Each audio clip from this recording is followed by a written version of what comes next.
அத்தியாயம் 5. கல்யாண மண்டபத்துல உறவினர்கள் எல்லாரும் ஒவ்வொருவரா கிளம்பி செல்ல, இறுதியாக மீதம் இருந்தவர்கள் சிவன்யாவோட குடும்பமும் ருத்ரனும் மட்டும்தான். அந்த மண்டபத்தை சுத்தி பார்த்துட்டு அதை உறுதி செஞ்ச ருத்ரன் சிவன்யாவோட குடும்பத்தை தன்னோட அறைக்கு கூப்பிட்டான். அவங்க எல்லாரும் மணமகனோட அறைக்கு வந்ததும் அவங்க கிட்ட ஒரு சூட்கேஸையும் கையில் இருந்த ஃப்ளைட் டிக்கெட்டையும் கொடுத்தான். அதை புரியாம பார்த்த பாலசுந்தரம், என்ன பார்க்குறீங்க? இது உங்க எதிர்காலத்துக்கு நான் கொடுக்குற பணம். இது போக உங்களுக்கு நிரந்தர வருமானமா ஒரு டிபார்ட்மெண்டல் ஸ்டோர் உங்க பேருக்கு எழுதி வச்சிருக்க பத்திரமும் இதுல இருக்கு. உங்க பையன் மிதுன், இந்த 2 பசங்க யார் கைவிட்டாலும் இந்த சொத்து உங்களை கைவிடாது. வாங்கிக்கோங்க என்றான். அதையெல்லாம் புரியாம பார்த்தாரு பாலசுந்தர். ருக்மணிக்கு கண்கள் எல்லாம் பளிச்சிட அதை வாங்கிக்க கையவே நீட்டினான். அதை கண்ட பாலச்சந்தர் தன் மனைவியோட கையை இறுக பிடிச்சாரு. பிறகு ருத்ரன் கிட்ட திரும்பி, மாப்பிள்ள, இதெல்லாம் எதுக்குன்னு நாங்க தெரிஞ்சுக்கலாமா? நீங்க எங்களுக்கு ஏற்கனவே நிறைய பண்ணியிருக்கீங்களே, அது போக இதெல்லாம் எதுக்கு? வேண்டாம் என்றார். அதை கேட்டு நக்கலா சிரிச்ச ருத்ரன் ஓரக்கண்ணால சிவன்யாவை பார்த்தான். இப்போ சிவன்யாவுக்கு நல்லா புரிஞ்சுது, இவன் ஏதோ பண்ண போறான்னு.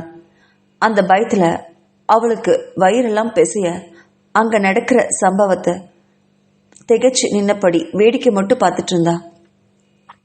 இந்த பணம், சொத்து இதெல்லாம் எதுக்காக கொடுக்கறேன்னு நீங்க நினைச்சீங்க? உங்க பொண்ணை என்கிட்ட இதோட தலைமுழுகிட்டு போயிடணும். அவளுக்கு என்ன நடந்தாலும் நீங்க அதுல தலையிடவே கூடாது. அதுக்காக தான் இவ்வளவு பணம் கொடுக்கறேன் என்றான். அதை கேட்டு எல்லாரும் மிரண்டு போய் விழிச்சாங்க.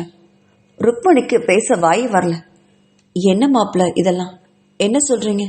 எங்களுக்கு ஒன்றும் புரியலையே என்று கண்கள் கலங்க கேட்டவகிட்ட, நீங்க தானே நான் கொடுத்த பணத்தை எல்லாம் வாங்கினீங்கல்ல, அப்புறம் என்ன புதுசா பொண்ணு மேல பாசம் இருக்கிற மாதிரி சீன் போடுறீங்க என்றான். அதை கேட்டு பதறி ஓடி வந்தான் மிதுன்.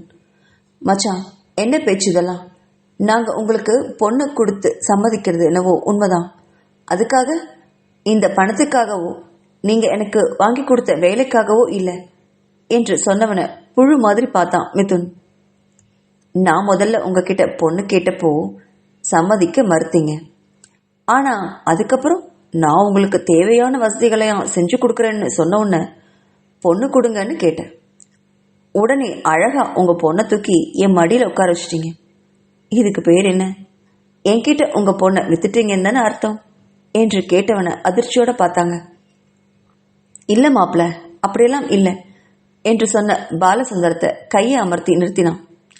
போதும் சார், இனி இந்த மாப்பிள்ள, மாமா, மச்சான் இந்த உறவெல்லாம் எனக்கும் இந்த உலகத்துல என்ன நடக்குதுன்னு புரியும், தெரியும். பணத்துக்காக ஆசைப்படுறவங்க தான் இங்க நிறைய பேர் இருக்காங்க. பணம் மட்டும் இல்லைன்னா யாரும் யாரையும் மதிக்கவே மாட்டாங்க. அதை நீங்களும் எனக்கு இந்த கல்யாண விஷயத்துல நிரூபிச்சிட்டீங்க என்றவன் சிவன்யாவை அருவருப்போட பார்த்தான். அந்த பார்வையை தாங்கவே முடியாத சிவன்யா வெட்கத்தால தலை குனிஞ்சான்.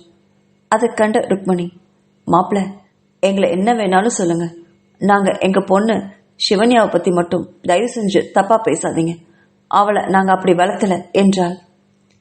ஆரம்பத்திலிருந்து அவளுக்கு இந்த கல்யாணத்துல இஷ்டமே இல்லை மாப்பிள்ள, எங்களுக்காக தான் இதைவே ஒத்துக்கிட்டா. தயவு செஞ்சு அவளை தப்பா எடை போடாதீங்க என்று பதறிக்கொண்டு பேசினான். ருக்மணிக்கு தன்னோட பொண்ணு சிவன்யாவோட வாழ்க்கை பாழாயிடுமோங்கிற பயம். நாங்க வேணா இப்படியே போயிடுறோம் மாப்பிள்ள, எங்க பொண்ணை கண் கலங்காம பார்த்துக்கோங்க என்றாள். அதை கேட்டு பக்கத்தில் இருந்த பாலசுந்தர் தன் மனைவியை ஆக்ரோஷமா முறைச்சாரு. ஏய், உனக்கு அறிவு இருக்கா இல்லையாடி? நாம ஏண்டி நம்ம பொண்ணை விட்டுட்டு போகணும்?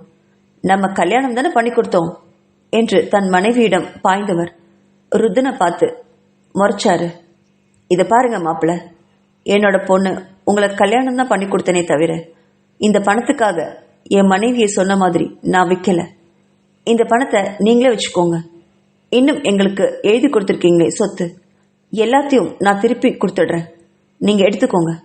நீங்க எனக்காக அடைச்ச கடனையெல்லாம் மாசம் மாசம் எப்படியாவது திருப்பி கொடுத்து அடிச்சிடுறோம். இதோ என் பையனுக்கு வாங்கி கொடுத்தீங்களே வேலை, அது கூட எங்களுக்கு வேண்டாம். என்று கோபமா சொன்ன பாலசுந்தரை பார்த்து இப்போ ருத்ரன் திகச்சு நின்னான். பரவாயில்லையே என்று மனதில் நினைத்தான். சிவன்யாவுக்கு தன்னோட அப்பாவை பார்க்க இப்ப பெருமையா இருந்துச்சு. என் அப்பா என்னை விற்கல என்று மனசுல நினைச்ச அதே வினாடி, பெருமையா நினைச்ச அந்த செகண்ட், பக்கத்துல இருந்த மித்துனும் தாய் ருக்மணியும் பாலசுந்தர் கிட்ட சண்டைக்கு போனாங்க. என்ன விளையாடுறீங்களா? நீங்க பாட்டுக்கு எல்லாத்தையும் திருப்பி கொடுத்துடுறேன்னு சொல்றீங்க. உங்க மொத்த கடனும் எவ்வளவு இருந்துச்சுன்னு உங்களுக்கு தெரியுமா தெரியாதா? அதுக்கு வட்டி கட்டுறதுக்குள்ள நமக்கு பாதி உசிரே போயிடுச்சு. குடும்பத்துல ஒவ்வொரு பைசாவா சேர்த்தி மிச்சம் பண்ணி வட்டியும் அசலும் கட்டுறது எவ்வளவு கஷ்டம்னு தெரியும் தானே உங்களுக்கு என்று கணவனை திட்டினான். பக்கத்துல இருந்த மித்துனும் தன் பங்குக்கு, அப்பா இப்பெல்லாம் நல்ல சம்பளத்துல வேலை கிடைக்கிறது எவ்வளவு கஷ்டம் தெரியுமா? ஏதோ இப்பதான் எனக்கு நல்ல வேலை கிடைச்சிருக்கு, அதை போய் விட்டுற சொல்றீங்களே என்றான் கோபமாக. அங்க நடக்கிற சம்பவங்களெல்லாம் நக்கலோட மார்புக்கு குறுக்கே கைகளை கட்டிட்டு வேடிக்கை பார்த்துட்டு இருந்தான் ருத்ரன். அவன் அப்படி வேடிக்கை பார்த்து ரசிக்கிறத பார்த்த சிவன்யாவுக்கு முகமெல்லாம் ரத்தமா செவந்து போச்சு. தன் குடும்பத்தினர் முன்னாடி இப்படி ஆளாளுக்கு சண்டை போடுறது அவளுக்கு ரொம்ப அவமானமா இருந்தது. நல்ல வேலை அங்க சிவாங்கனியும் அபினவும் இல்லை. இங்க பக்கத்துல சிவாங்கனியோட பள்ளியில படிச்ச தோழி ஒருத்தி இருக்கிறதா சொல்ல அவளை அங்க கூட்டிட்டு போயிருந்தான் அபினவ். அதை நினைச்சு இப்போ நிம்மதி பெருமூச்சு விட்ட சிவன்யா தான் குடும்பத்தினரை அடக்க பார்த்தா. அம்மா அப்பா இப்படி நின்று சண்டை போட்டுட்டு இருக்காதீங்க என்றவள் ருத்ரன் கிட்ட திரும்பி முதல் முறையா வாய் திறந்து பேசினான். இப்போ உங்களுக்கு என்ன வேணும்? நாங்க என்ன பண்ணணும் அதை சொல்லுங்க முதல்ல என்றாள். தன் மனைவி முதல்ல தன்னை நேருக்கு நேரா பார்த்து கேட்ட கேள்வியில கொஞ்சம் ஆச்சரியம் அடைஞ்சான் ருத்ரன். ருத்ரன் கிட்ட சிவன்யா பயந்து நடுங்குவான்னு எதிர்பார்த்திருந்தான். ஆனா அவ தைரியத்தை பார்த்து ஆச்சரியம் அடைந்தான். அது சரி, இவகிட்ட தைரியத்துக்கு என்ன குறைச்சலா என்ன என்று மனசுல கசப்போடு நினைச்சுவன். பிறகு கையில இருந்த பெட்டியை அவகிட்ட நீட்டான். இதை வாங்கிக்கோ என்றான். அதை வாங்கி தன்னோட அம்மா கிட்ட கொடுத்தா சிவன்யா. மறு கையால் ஃப்ளைட் டிக்கெட்டும் அவகிட்ட கொடுத்தான். அதையும் வாங்கினவ, இந்த ஃப்ளைட் எப்போ என்று கேட்டா. சாயங்காலம் 6:30 மணிக்கு மேல ஃப்ளைட் டிக்கெட் புக் பண்ணிருக்கேன் என்றவனை தொடர்ந்து அந்த டிக்கெட்டுகளை தன் பெற்றோர்கிட்ட கொடுத்தா. அடுத்து அவங்க என்ன பண்ணணும் என்று கேட்டு நின்னவகிட்ட நிமிர்வு மட்டுமே இருந்தது. இப்போ அவங்க என்ன செய்யணும்னு என்னால எப்படிமா சொல்ல முடியும்? அதுக்கு எனக்கு எந்த உரிமையும் இல்லையே. ஆனா நீ என்னோட பொண்டாட்டி, நீ என்ன செய்யணும்னு எனக்கு சொல்றதுக்கு எல்லா உரிமையும் இருக்குல்ல என்றான். சரி சொல்லுங்க, இப்போ நான் என்ன பண்ணணும் என்று பொறுமையோட கேட்டா பல்ல கடிச்சுக்கிட்டு. அவளையும் பக்கத்துல இருந்த சிவன்யாவோட அம்மா அப்பா அண்ணனையும் ஒரு முறை பார்த்தவன், முதலும் கடைசியுமா சொல்றேன், உனக்கும் இவங்களுக்கும் இனி எந்த சம்பந்தமும் இருக்கக்கூடாது. இவங்களை இங்கேயே இப்பவே தலைமொழிகிட்டு நீ என் கூட என் மனைவியா நான் சொல்றத மட்டும் கேட்கிற ஆளா என் கூட வரணும். அப்படி வந்தா நான் இந்த நிமிஷமே உன்னை கூட்டிட்டு போறேன். அப்படி இல்லை உன்னை இங்கேயே விட்டுட்டு போகணும்னா சொல்லு, நான் விட்டுட்டு போறதுக்கும் தயாரா இருக்கேன். ஆனா நான் கொடுத்த வசதிகள் எல்லாம் எனக்கு திரும்ப வேணும் என்றான். அதை கேட்டு செய்வதறியாது மிரண்டு போய் நின்னாங்க குடும்பத்தினர். இப்போ என்ன முடிவு செய்யறதுன்னு தெரியலையே என்று நினைச்ச சிவன்யா ஒரு நிமிஷம் முழுசா யோசிச்சா.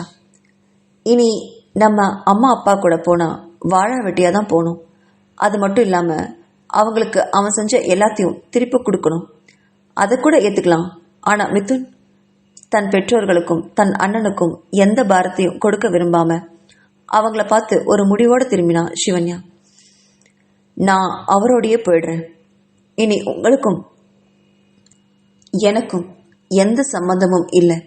இனி என்னை தேடி எப்பவும் நீங்க யாரும் வரவே கூடாது என்றவள் ருத்ரனை பார்த்து தீர்க்கமா திரும்பினான்.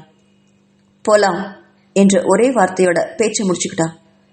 அதை கேட்ட ருத்ரன் அவளுடைய கையை இறுக்கமா பிடிச்சுக்கிட்டு மண்டபத்தை விட்டு யாரையும் நிமிந்து கூட பார்க்காம தரன்னு அவளை வெளியில இழுத்துட்டு போனான். தன் மகள் தங்களை விட்டு நிரந்தரமா பிரியறத பார்த்துக்கிட்டே நின்னாங்க சிவன்யாவும் அம்மாவோட அம்மா அப்பா மிதுனும்.